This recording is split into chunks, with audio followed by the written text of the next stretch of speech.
Just want to give a quick shout out to all the people leaving comments in my Bannerlord videos. Why you making all this content for a dead game? Well, guess what? Dead game my ass. Let me introduce you to the 1.3 beta. Oh man, I feel like a kid on Christmas morning. So excited with these changes coming in. I know they're long overdue. I totally agree. But there is the saying, better late than never. And that's where we're at. Because I think the most frustrating thing about Bannerlord is just how awesome it could be with a little more TLC. I know you've got your hopes up before just to have them crushed when you realize there's just enough changes to ruin your mods, but not enough to really make the game better. And I totally get it. But guys, wait till you see this patch. Here's the summary right up here at the top. This is your TLDR. Okay? This will cover everything you need to know.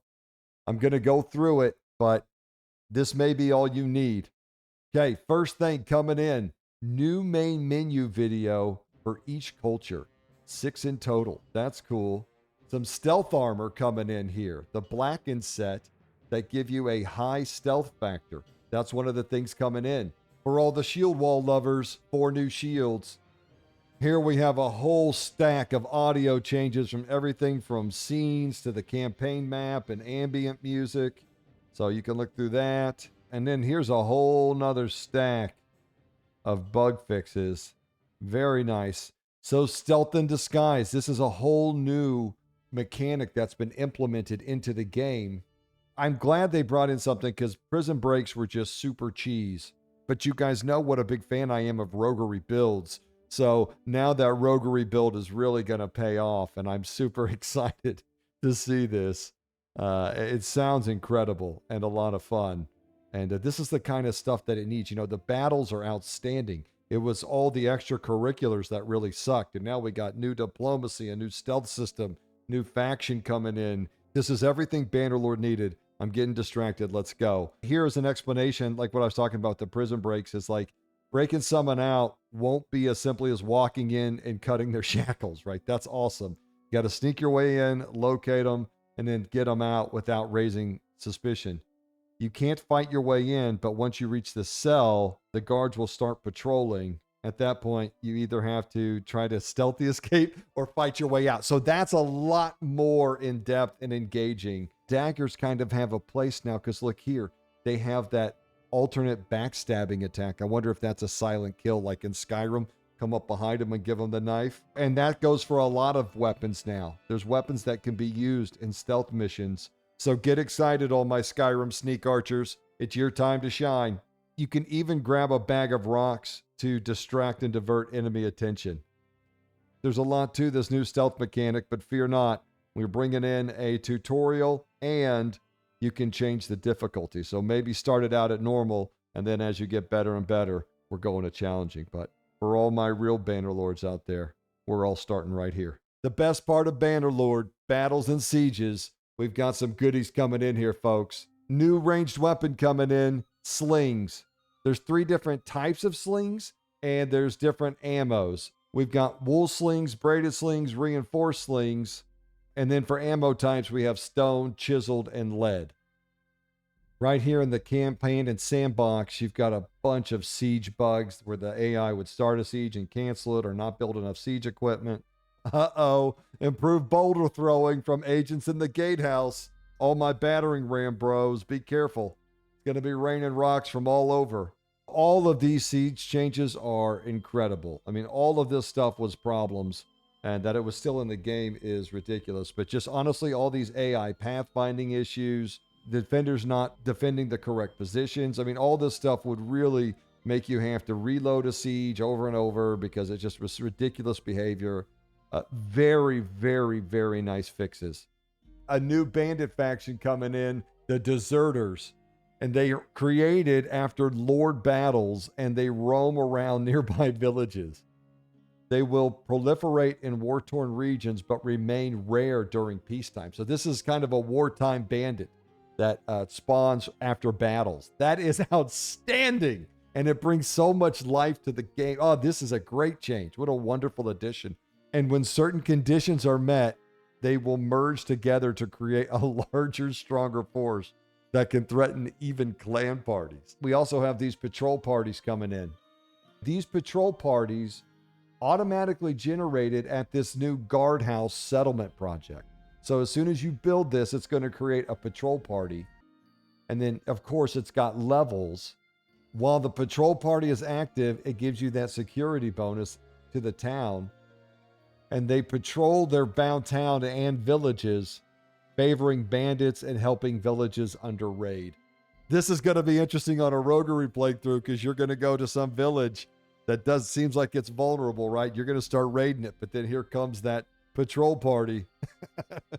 I said this in my video about what Bannerlord needs, random events, and this edition is insane. Listen to this. You may now encounter up to 100 different events presented through pop-up menus as you play, and they appear based on your actions. Each event tells a different story and offers choices that can affect your character's traits, skills, party, items, or gold. Yes! What is Bannerlord? It is a giant sandbox, and if you take the sandbox plus your own imagination, you can live an epic tale, and it's the best game in the world for that. And these random events are going to be incredible. This is a great addition. Some will be better than others, and it's going to be exciting to see what they cooked up. 100 right here in the beta, and you can just keep adding more, and God only knows what these modders are going to do to us, huh? Oh, no! We were all wondering what updates were going to come to Sturgia to differentiate them from the Nords. Well, here's the beginning of some Sturgia changes.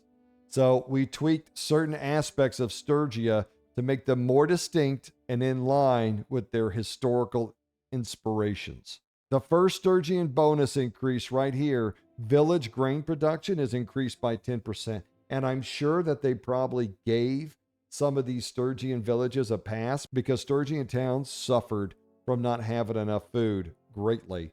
I've pointed out in many videos that the number one thing that drives prosperity in a town is how much food it has. That was always a problem in Sturgian lands. This is a nice bonus. This is such a better bonus than 25% cheaper infantry. They changed the second bonus from 20% less cohesion loss by armies to 50% less influence to gather people to your army. I'm sure they've retweaked how cohesion and influence work, so we'll have to wait and see how that one feels. But this one right here with the extra grain, that is an amazing bonus for Sturgia because that was something they struggled with. Wanderers now spawn younger and they leave the game due to aging later. So they'll stay in the game longer now. Some big changes to party AI movement. Right off the top, reduce the campaign map movement speed of all parties by 20%. And the bonus you used to get from cavalry or putting your footmen up on horses is now smaller. We've also got some changes to armies coming in. Up here at the top, they kind of state the goal where they've just added a ton of improvements to make armies less suicidal, basically, so that they behave better and they can defend their territories and put up more of a challenge. The first one here is actually big, where these armies are going to disband when they get below 40%, because what would happen is they'd get in a big battle, right? And then there'd be 200 or 300 of them left. And instead of disbanding the army and refilling up and everybody going back and getting more recruits, they just run around a 200 or 300 man army until they got destroyed. And so now they're going to disband if they get in that big battle so that they can refill up and make a new big army. The AI can now spend more of its influence making armies, which is going to result in larger and more effective armies. And here we have a reduced influence cost for AI armies to boost cohesion, and they've adjusted the influence decay so that the big armies stay in the field longer, which is great. That's what you want. You want big armies going at it. We've got some improved army cooperation through code changes so that armies support each other more effectively during the campaigns.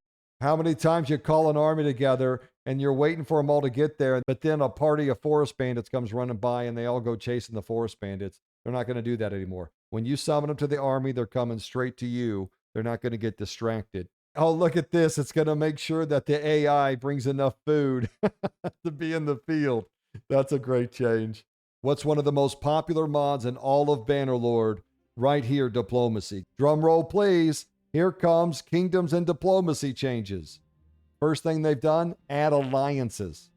Depending on relations between rulers and a host of other factors, you can now decide to form an alliance through a kingdom decision. Every kingdom can have 2 alliances.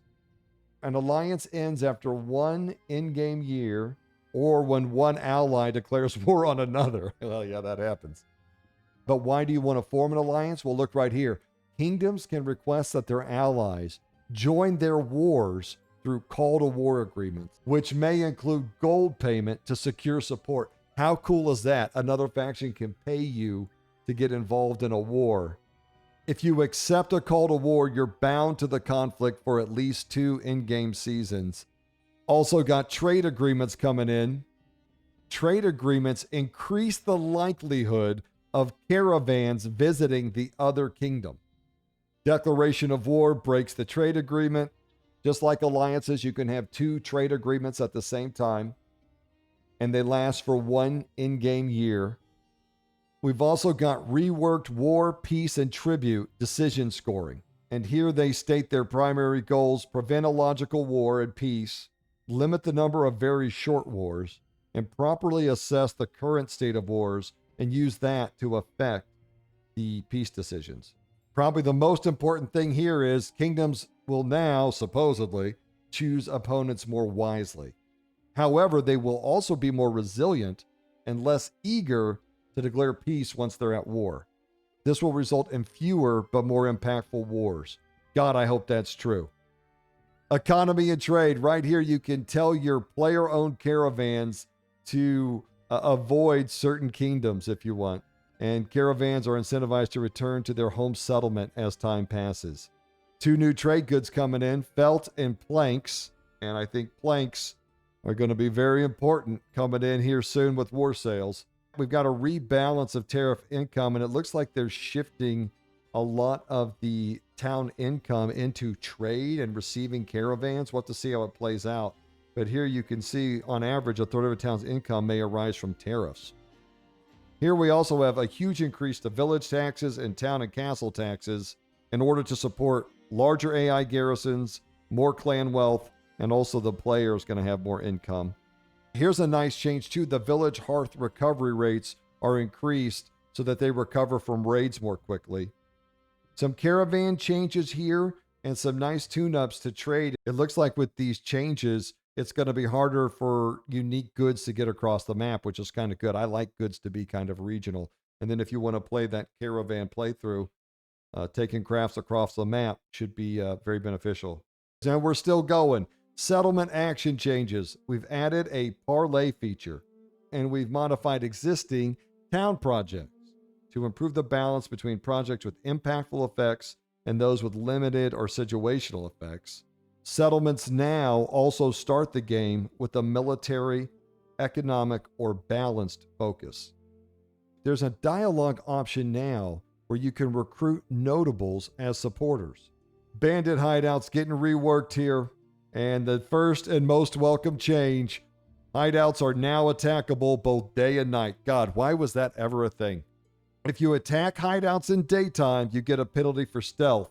There's a new troop count for entering a hideout, 25, and the maximum is 40. Oh no. What if hideouts become? This could be a bloodbath in here. Rest in peace, my improved hideouts mod. This is everything it added to the game. And so salute to those guys for doing it first. Glad to see the console bros are going to get this, though. This is a real quality of life improvement on those long campaigns. We have an increased number of effects that boost veterancy rate. The chance for militia troops in governed settlements to spawn as veteran militia. And now you got this kingdom policy, too, where veterans get land grants. There's some more veterancy rate. So you could really spawn in a bunch of elite militia, which is going to increase the difficulty of those sieges, which just sounds like sieges could be a real deal now. We've got some combat updates coming in. Right off the top, you can now fire while crouching with the smaller weapons. We've got some improved cavalry AI coming in, improving that charging behavior with additional refinements to their tournament combat behavior. Improved movement of mounted ranged AI troops to reduce excessive zigzagging. And some updated targeting selection. Where's all my melee men? Right here, overhauled troop AI to improve melee aiming and reduce stuttering. We got some target selection improvements to prevent the infantry from ignoring mounted enemies. That was a real problem. Spear-related improvements, and this is the one I want to finally see. I hope spearmen are now what they should be. But the big one right here is just spearmen now use their spears by default, and we've got changes to the spear bracing and everything coming in. All the AI is getting fixed up here, and these are some wonderful changes. This is one of my favorite things for modders, just all these changes, and they're going to be able to do some incredible things, and they already do.